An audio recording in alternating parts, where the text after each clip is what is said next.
Every so often, you'll go through a period in your life. You will see yourself as a failure because you don't see yourself operating in the way that you dreamed that you would.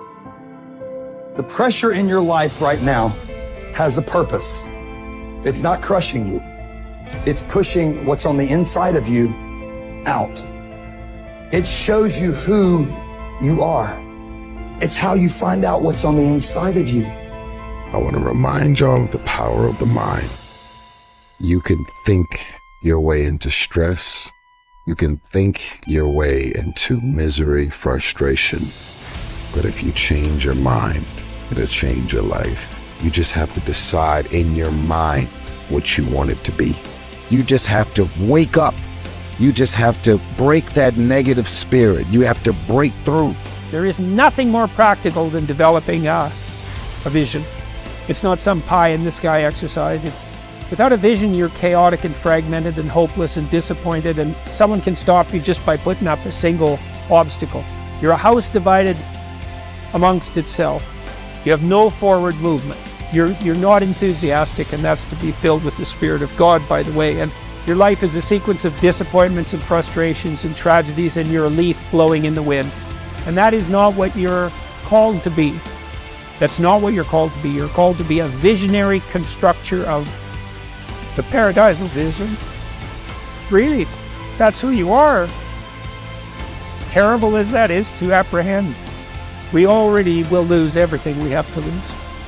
Right? We're all in this game, man. So there's, whether you want it to be this way or not, you are betting everything on your life. You don't know what you got until all hell breaks loose. You don't know what you can take until the pressure is applied to your life.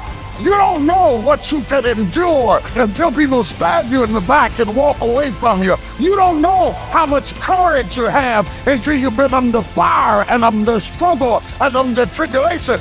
Just as nature takes every obstacle, every impediment, and works around it, turns it to its purposes, incorporates it into itself, so too, a rational being can turn each setback into raw material and use it to achieve its goal. You can make anything very tough for yourself, or you can do anything playfully. There is nothing really tough or easy. It is the way people experience it that something becomes very tough or something becomes a joyful process. If you make light of yourself, life will never sit heavy upon your heart. It will be light. But you think too much of yourself, everything will become difficult. Sitting, standing, somebody looked at you like this, so much difficulty, isn't it? Somebody did not look at you, so much difficulty. This is because you have made yourself bigger than what you are. You have ideas about yourself, exaggerated ideas about yourself. If you become too serious about who you are, then everything becomes difficult. If you carry yourself lightly, then everything is with ease.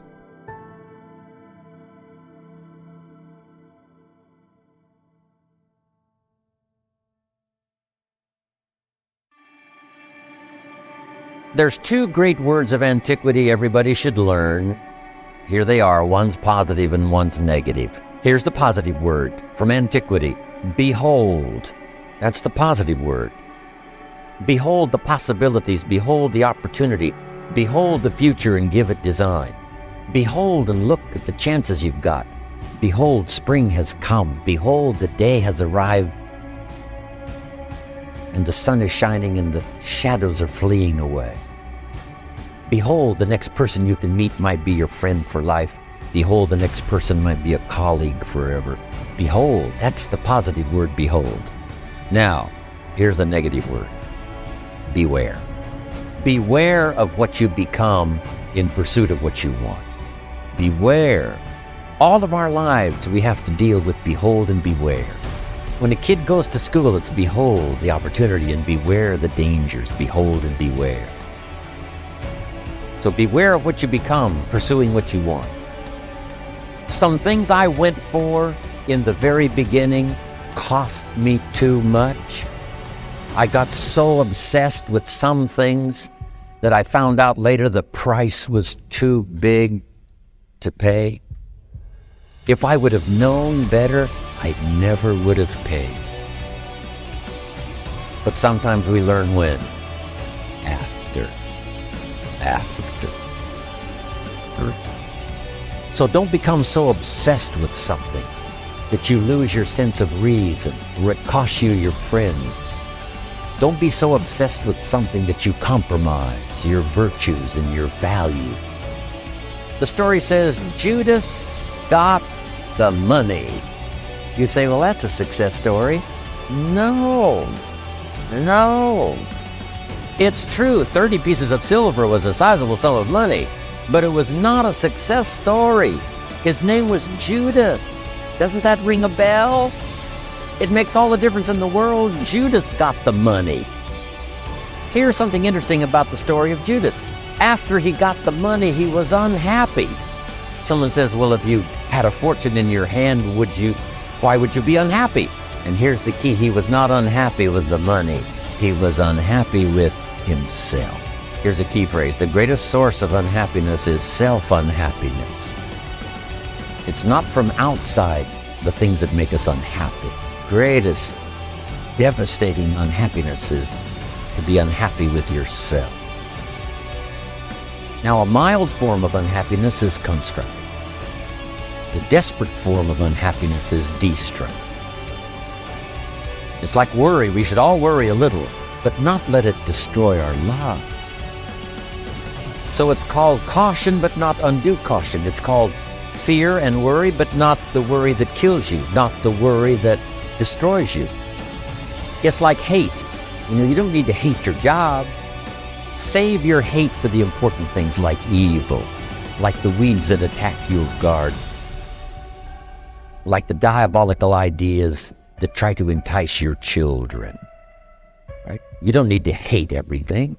I hate this, I hate that. That's the misuse of your hate. Save it for the things we really must hate.